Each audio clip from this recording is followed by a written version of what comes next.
again, and welcome back to Sit and Learn webinars. Today we're going to be talking about Foursquare on National Foursquare Day, and what somebody corrected me earlier today and said International Foursquare Day. So wanted to change all of my marketing material for just that one instance. Thank you, and I see a few people are still coming on, so I appreciate you spending your lunchtime with me on such an impromptu scenario. Foursquare is something that I grew into and loved from the very beginning. It was launched in South by Southwest in 2009 and got some great awards for being one of the most popular apps of that time period, which, you know, in technology time, it was only 4 years ago. It seems like it would be a simple thing, but it is a monstrous thing that people are trying to capitalize on in their business and in their personal life, becoming a connector and helping them search and find deals and specials and things that are out there. So again, my name is Lucas Schaefer. Thank you for being a part of our webinar today. SitAndLearn.biz has become a really important role for educating and disseminating great information and knowledge into the general public, especially in Columbus, Georgia. I'm going to walk through a few things here. Foursquare, the art of checking in. This webinar series is going to be very informative, very quick. I threw it together in less than 24 hours, so it's just pretty cool that, you know, I guess a webinar can be thrown together that soon. But as always, please tweet and post Instagram photos using the hashtag provided below during the webinar. You know, somebody mentioned, how come you don't want us posting to Facebook? And I simply forgot to just put all that in there. You know, it's another question. Why don't you take video and YouTube it for me? So thanks for attending. Some popular hashtags that you might want to use during this webinar are Sit and Learn, Stand and Stretch, Foursquare, and of course the @ Foursquare owns the properties on Twitter and Instagram. And of course my information is there. I am the presenter. That is me holding up my hands, ready to go and talk about some Foursquare. You'll also see that Stand and Stretch is our sponsor. We're an interactive marketing agency specializing in web, mobile, social, advertising, and print. We usually do lots of digital creative things. So find out more at standandstretch.com. And looks like we also have another slide here dedicated to our partner. Continuing Education Department at Columbus State University is a place that educates people of all ages and provides regional resources for personal and professional development. And you can find out more at columbusState.edu/CE. What a great group of people are there. So today's webinar, we're going to be talking about what is Foursquare, how does it work, Foursquare for Business, just some simple strategy and some examples, and then always Q&A. I got my eye over on the questions area, so if a question does pop up or you have an initial issue or something, just simply ask away. Please follow us on Twitter at Lucas L. Schaefer and Stand and Stretch. You'll see over there on the left side. And getting right into it, I always like to start with sort of a what is Foursquare, what is the thing we're talking about in the webinar today. And basically, I steal this from Wikipedia every time, and I always forget. Foursquare is a location-based social networking website for mobile devices. Users check in at venues using mobile website, text messaging, or a device-specific application by selecting from a list of venues that application locates nearby. So Foursquare is basically an application that allows you to check in and participate with stores in a digital landscape. And I like saying digital landscape because in an augmented reality scenario, we're all sort of functioning around what's being built around us. As we might know that Google has taken on Google Earth. All these Yelp has the monocle, which allows you to see what Foursquare would want you to represent in a map layout. So the cool part about Foursquare is it allows you to do simple things, you know, meet friends, see who's at a location. If I check in at Buffalo Wild Wings, it'll tell me that so-and-so is also checked in, so I can meet and say, hey, I see you're here. Let's get together. Let's talk. Let's have a good interaction. So the service was built in 2009. You can see this really cool fact here. Dens at Dens, D-E-N-S, is one of the founders that is on Twitter all the time. You can find him. They previously built a project called Dodgeball, very similar, as a thesis project with a program through NYU, and then Google bought it. and then shut it down in 2009, replacing it with Google Latitude. So it was sort of a interactive project that Google took and shut down almost immediately. So then Dodgeball users' interaction were based around that same idea. Well, guess what? The second iteration of the same idea became known as Foursquare. Up to this point, they're expected to pass, this is Wikipedia data, so it's a little bit outdated, 750 million check-ins, which I know for a fact in our stats area that it has progressed over 3 billion check-ins now, 3 billion around the world. So the International Foursquare Day is what I need to be calling it. So that's a little bit of the information that I found through Wikipedia. I would also like to say that International Foursquare Day was proclaimed in Georgia this day last year. We had a party where the mayor came in and proclaimed National Foursquare Day, and there is a document. And also wanted to give a moment to talk about some of the data that was pulled out. We went as far as tracking 90 days of Foursquare check-in information that was posted to Twitter. Now in Columbus, Georgia, this was a 15-mile radius around town. So yes, we were tracking this information. Very, very clear to us that there's a lot of people checking in to Foursquare, a lot of people posting it to Twitter. So what we did was we archived 90 days worth of Twitter traffic that was based on Foursquare check-ins. Very cool. We ended up getting over 90,000 tweets, 94. But what ended up becoming our data sample, after all the noise and all the trash was filtered out, we got about 15,000 tweets. And inside those tweets, we were able to derive multiple different things. And what you see here are the posters that were given away on International Foursquare Day last year. And you'll notice the first one, the Walmart, is the one we called our most used check-in, or most checked-in place in Columbus, Georgia, which was very interesting. Matter of fact, you'll see that go down to CSU, Chick-fil-A, Publix Airport, Columbus Airport, Starbucks, very popular place for people to check in on Foursquare, and then Max Fitness. And you'll notice that there's a sort of an underlying thing here. There's not a lot of local small businesses, but there are. CSU is a very big local thing for us here. So that's great. So that was the top check-in places that we found on Foursquare inside of our 90 days and 15,000 check-ins. Now, the other two pieces are what are simply just called word clouds, wordles, whatever you want to call them. They're clouds based on the strength and use of an individual term in its relation to the other terms. So the bigger the word, the more it was used in all these 15,000 tweets. So you can see just in the middle picture there, University, Walmart, Center, Whittlesey, Mayor, Home, House, Unlocked. And if you start digging into that information, the poster is really cool because you can get really up and close to the poster, and you can see those little words and see things like Fort Benning and Peachtree and apartments and try to find out where you fall into that. And of course, the one on the right has a little bit bigger topography with bolder font, so it's a little easier to read. You can see University, Church, Whittlesey, Walmart, Club, Steak. It's really just a good group of information. So we presented that to National Foursquare last year and International Foursquare Day, and it really kind of gave a positive reflection about what was happening in our community based on social media, and it was all stemming from Foursquare. So some stats. So these are pulled from the About page from Foursquare.com. The community is now over 30 million people worldwide. That's a pretty good base. If I had a business and 30 million people were a part of it, I would be happy. So over 3 billion check-ins with millions more every day. Businesses, over 1 million businesses now using the merchant platform, which is something that we'll talk about today.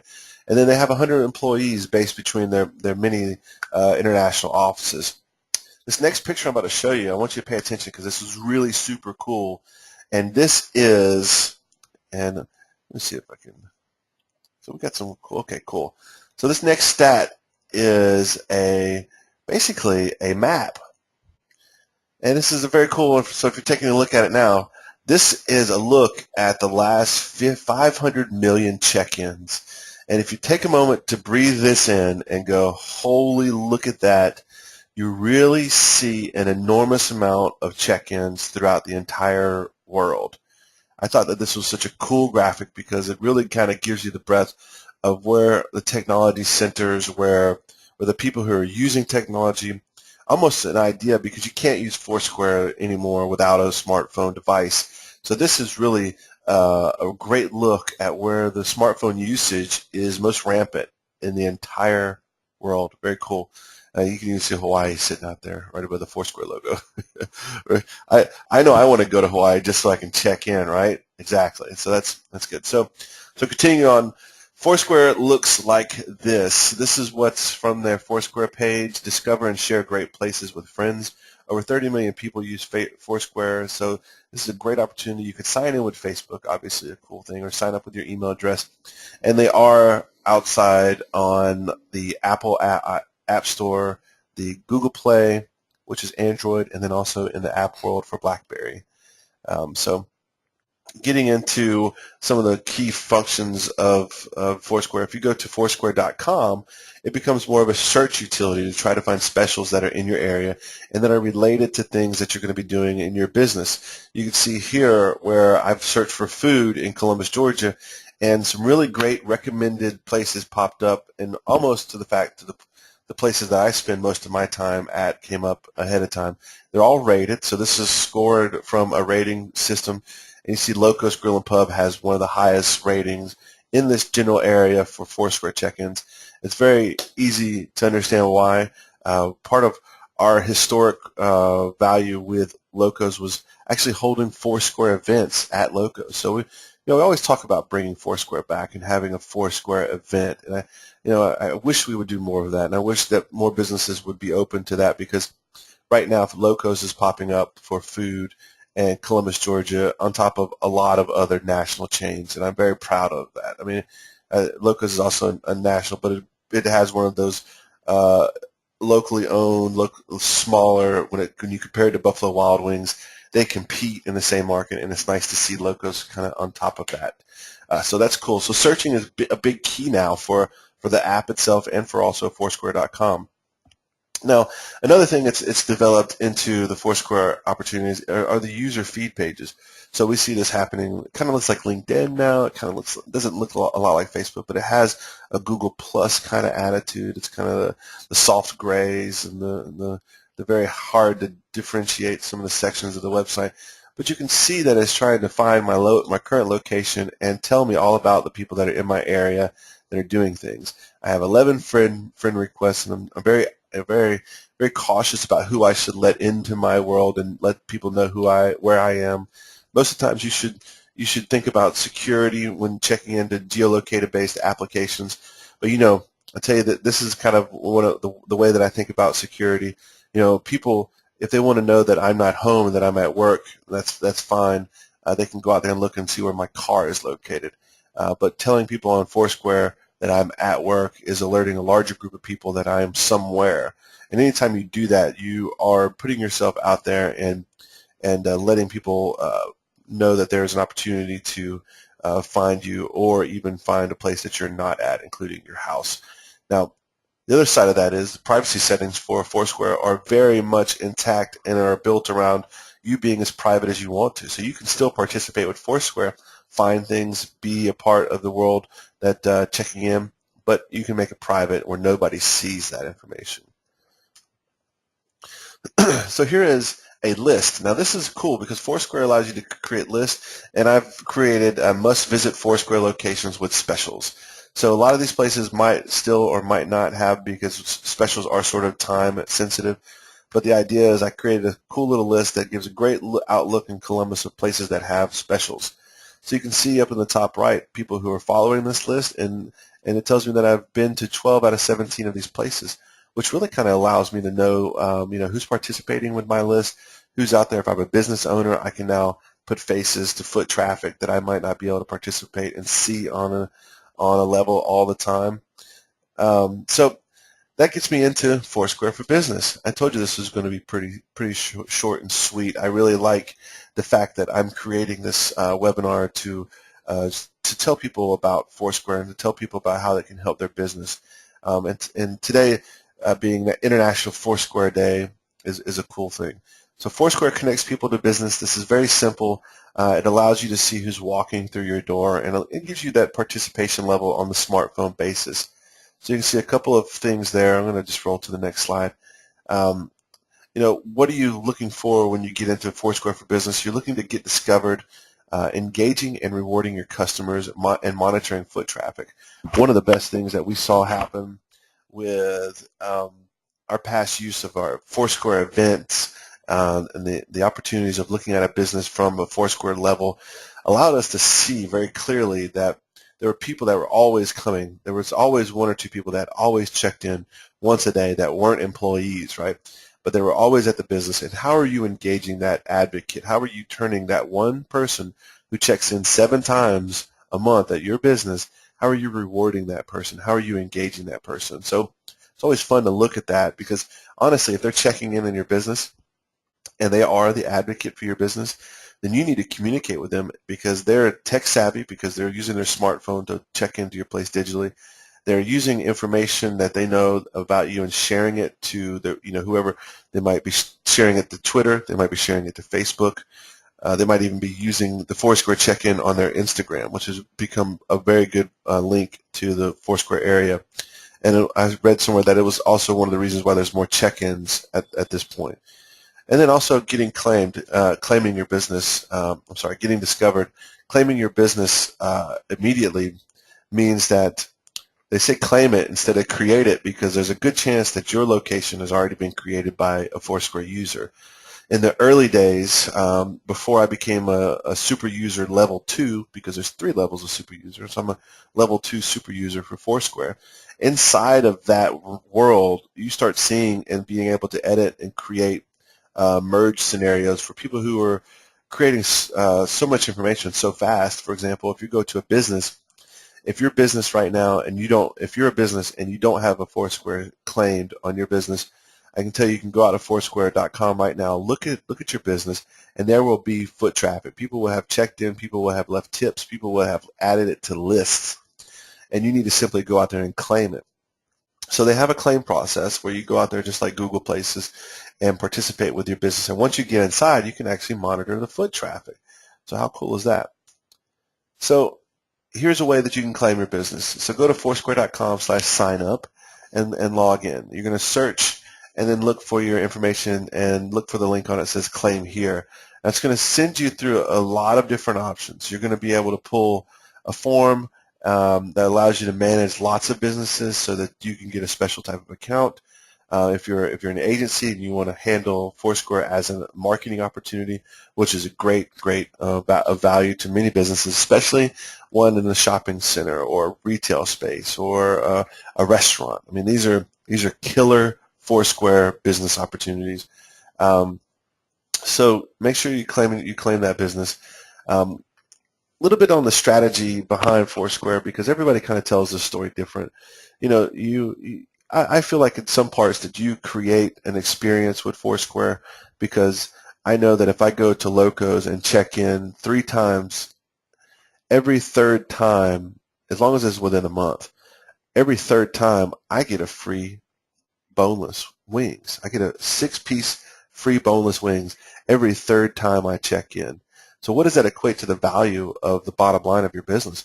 I've come in now 3 times and ordered food and had a transaction, and now you're giving me something that's less than $2 at cost to help market. So that keeps me coming back. I know I need to check in every time I go there. When I'm checking in, I'm alerting everybody. So setting up some specials, right? That could be a great, simple way. Creating a linked list. I know we have a local group that's set up a series of task lists, which are more along the lines of creating a list of opportunities, and once you complete it, you've been able to achieve a goal, and that could be an opportunity too. One of the best things that you can do today to get the first step done is to go out and claim your business. To go out to Foursquare.com and get your business underneath your wings. That is going to be a big deal. And then update all of your information. Once you have it, somebody might have put the wrong phone number in there. Somebody might have put you at the wrong address, or they might have, hey, the store hours are not correct. So you're going to need to go in and update that information. There's also opportunity for you to put graphics and update your logo and things like that that might help you. And then you want to tell your customers, you want to put a window cling up and say, hey, check in on Foursquare, interact with us online so that we can have conversations and you can get rewards like boneless wings and things like that. Driving foot traffic, so you can actually post updates and offer specials through your Foursquare.com page for people who track you. So what this looks like is when somebody pulls out their Foursquare application on their phone, a page like Stand and Stretch or Loco's Grill and Pub will post an update. It says, hey, come by and check out, we got some stuff. And on your Foursquare app, it'll look like it's a Facebook update. It'll just pop up and say, instead of Lucas checking in everywhere as your friend, Loco's just said something. Oh, cool, there it is right there. So if you offer that special, you can do something cool, help promote it through social media, looking at signage on the outside of your store, or chalkboards. I don't know, that's very specific.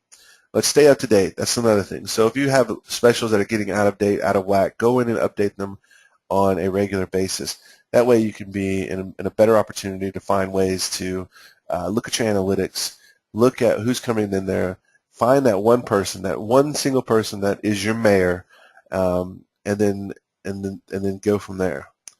So I wanted to talk a little bit about the badge structure, because Foursquare leans so far away from badges and so far away from mayorships that it is now turned into more of a search and find, search and hunt application.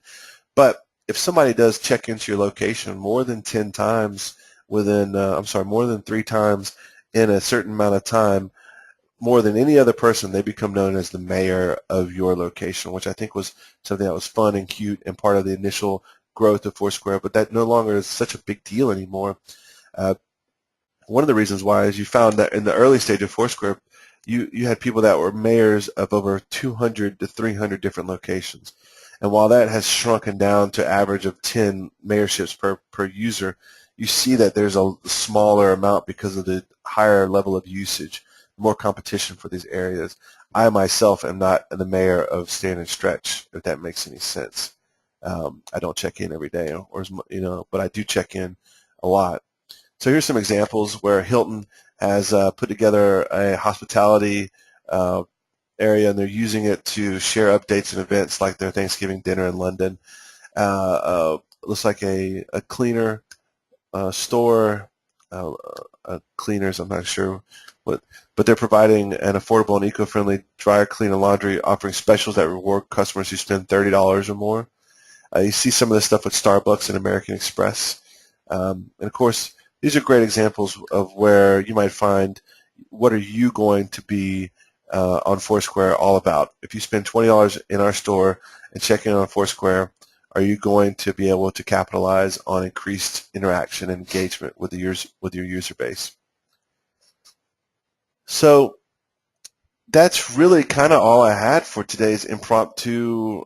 I wish I would have taken the time to go and look at the badges, but of course I went and pulled most of this information from Foursquare.com, and the big part was I didn't see anything about badges, and it kind of just hits me in my mind right now and says, man, that's not a big deal. I remember where you used to go check your badges, and it would be sort of that honorary thing. And I know they started doing elevated badges. So if you get a sushi badge because you checked in at a sushi place, then you could get a bento badge. I think that's what it was called, and it would graduate level 1, level 2, level 3, level 5, and I think the graphic changed every time you went up, but it tells sort of a moniker to let you know that you eat a lot of sushi, and the higher the level, the more check-ins per month at that type of location.